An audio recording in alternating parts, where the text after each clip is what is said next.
এই সিম্পল জিনিসটাকে একটু অন্যরকম করতে যাওয়ার আশায় যে এতটা কাঠখড় পোড়াতে হবে আমি সত্যিই ভাবিনি। Hello everyone, welcome back to my YouTube channel Artsy Asha. আজকে আমি তোমাদের সাথে আমার এই টোট ব্যাগটার কাহিনী শেয়ার করব। তো অর্ডারের কাজ করার সময় আমি বেশ কয়েকটা টোট ব্যাগ এক্সট্রা আনিয়ে রেখেছিলাম, যাতে পরবর্তীকালে আমি তার উপরে কাজ করতে পারি। কিন্তু বহুদিন হয়ে যাচ্ছিল, কোনো কাজই করা হচ্ছিল না টোট ব্যাগের উপরে, তাই ভাবলাম এটার উপরে কিছু একটা করতে হবে।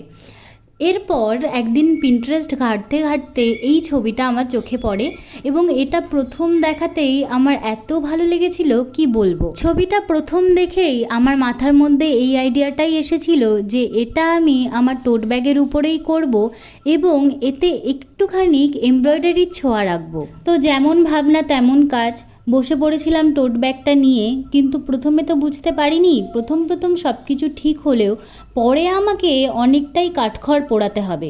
তো যথারীতি প্রথমে আমি পেন্টিংয়ের কাজটাই কমপ্লিট করেছিলাম, যার জন্য কিন্তু অবশ্যই পেন্টিং করার আগে টোট ব্যাগের ভিতরে কিছু একটা শক্তপোক্ত জিনিস অথবা কোনো খবরের কাগজ ভরে নিতে হবে এবং তারপর বেস কালার করার জন্য অবশ্যই হোয়াইট অ্যাক্রিলিক অথবা জেসও তোমরা ব্যবহার করতে পারো। এবং তোমরা অনেকেই জানো আমার স্টেরি নাইট আঁকতে কতটা ভালো লাগে, তাই ব্যাকগ্রাউন্ড হিসাবে আমি স্টেরি নাইটটাকেই চুজ করেছিলাম। এক এক করে এভাবেই আমি আমার পেন্টিংটুকু শেষ করি। আজকে যেহেতু বেশি সময় নেই, তাই এই ভিডিওতে পেন্টিংটুকুই থাকুক, বাকি এমব্রয়ডারি ঘটনাটা আমি তোমাদের পরের ভিডিওতে শেয়ার করব। আপাতত আমার এই পেন্টিংটুকু তোমাদের কেমন লাগলো অবশ্যই কিন্তু জানাতে ভুলো না। ভালো লাগলে অবশ্যই কিন্তু একটা লাইক শেয়ার কমেন্ট করে জানিও।